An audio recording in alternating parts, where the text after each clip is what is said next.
questions on two separate issues. First of all, the drone and missile strikes that took place overnight in Ukraine.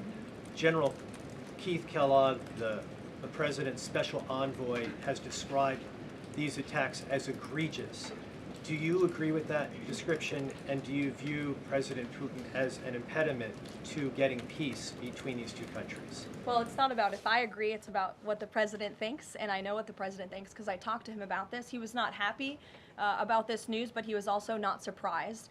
These are two countries that have been at war for a very long time. Russia launched this attack on Kyiv, and likewise, Ukraine recently dealt a blow to Russia's oil refineries. They have taken out, as a matter of fact, 20% of Russia's oil refinery capacity over the course of their attacks throughout the month of August. So the president is continuing to watch this intently, and this killing, unfortunately, will continue as long as the war continues, which is why the president wants it to end.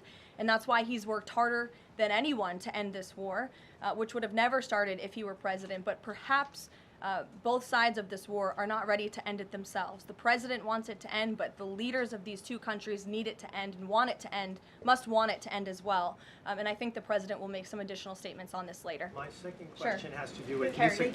I just had one more, if I may. It has to do with the president's intention to remove Lisa Cook as a member of the Federal Reserve Board. He is going or acting upon allegations that have been made by Trump administration official Bill Pulte. These are just allegations. She hasn't been convicted yet of any crime. Is the administration opposed to allowing Ms. Cook to have due process, to challenge what has been alleged against her? I believe she is challenging it. I believe she just filed a lawsuit today, and Mr. Pulte has deferred those allegations over to the Department of Justice to investigate them.